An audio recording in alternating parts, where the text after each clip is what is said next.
গণতন্ত্রকে প্রাতিষ্ঠানিক রূপ দিতে হলে, কার্যকর করতে হলে বিরোধী দলকে সবচেয়ে বড় ভূমিকা পালন করতে হবে।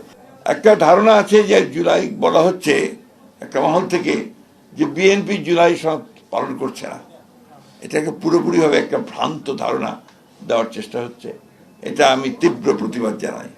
কারণ বিএনপি হচ্ছে সেই দল যারা সংস্কারের মধ্য দিয়ে কিন্তু এগিয়ে গেছে। আপনি চিন্তা করেন, একদলের শাসন ব্যবস্থা থেকে বহুদলীয় গণতন্ত্রে নিয়ে এসছে কিন্তু দলের প্রতিষ্ঠাতা শহীদ president Zia Rahman. Parliamentary form গভর্নমেন্টে নিয়ে এসছে দেশনেত্রী Begum Khaleda Zia presidential form of government থেকে।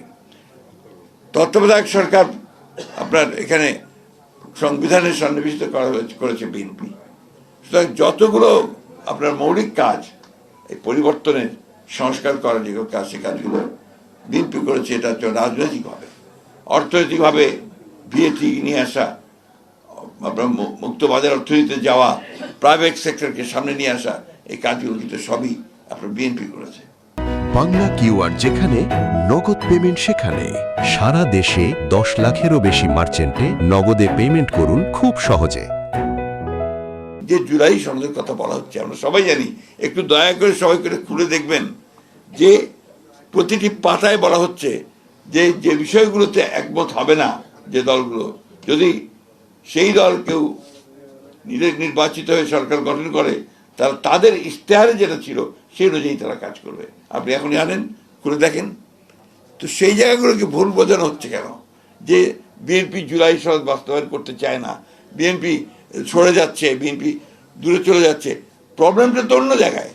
প্রবলেম হচ্ছে যে গণভোট, যেটা কথা বারবার বলা হচ্ছে, সেই গণভোটে যে 4টা কোশ্চেন ছিল, সেই 4টা কোশ্চেনের মধ্যে 3টা কোশ্চেন তো আমরা একমতই ছিলাম, কিন্তু একটা প্রশ্ন, যে প্রশ্নটা আমাদের সেই কমিশন, আপনার সংবিধান সংস্কার কমিশন, তারা যেটা কারোর সঙ্গে পরামর্শ না করেই, আমাদের রাজনৈতিক দলগুলি স্টেক হোল্ডার যারা ছিল তাদের সঙ্গে করে পরামর্শ না করি তারা এটা চাপিয়ে দিয়েছে। এই যে বিষয়টা, এটা তো আমি, আপনার মনে আছে, আপনাদের মনে থাকবে, আমি তখনই স্টেটমেন্ট দিয়েছিলাম, এটা একটা জাতির সঙ্গে প্রতারণা করা হয়েছে।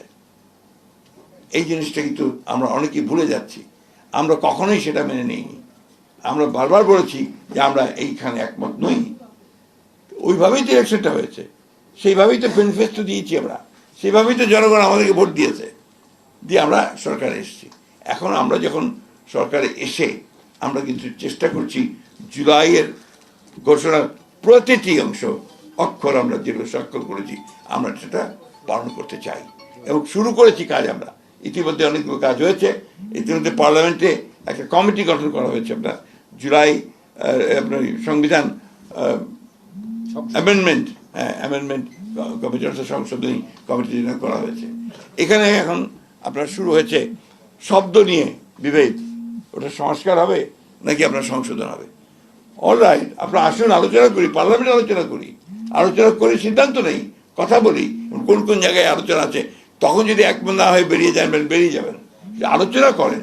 কিন্তু এখন যে ভাষায় আমাদের সম্মানিত বিরোধী দলের নেতারা কথা বলছেন বাইরে, 5 বছর করতে দেব না, এটা ভাষায় কথা বলতেন আপনার আমাদের হাসিনা।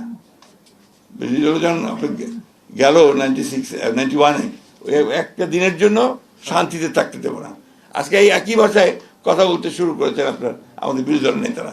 আমরা তাদের প্রতি ভীষণ শ্রদ্ধাশীল এবং আমরা মনে করি যে গণতন্ত্রকে প্রাতিষ্ঠানিক রূপ দিতে হলে, কার্যকর করতে হলে বিরোধী দলকে সবচেয়ে বড় ভূমিকা পালন করতে হবে।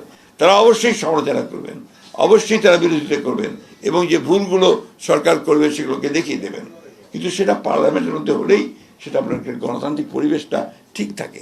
দুর্ভাগ্য আমাদের, আমরা সেই আগের মতোই আপনার শুরু করেছি যে রাস্তায় নেমে এর প্রতিবাদ করা বা জনমত তৈরি করার চেষ্টা করছি।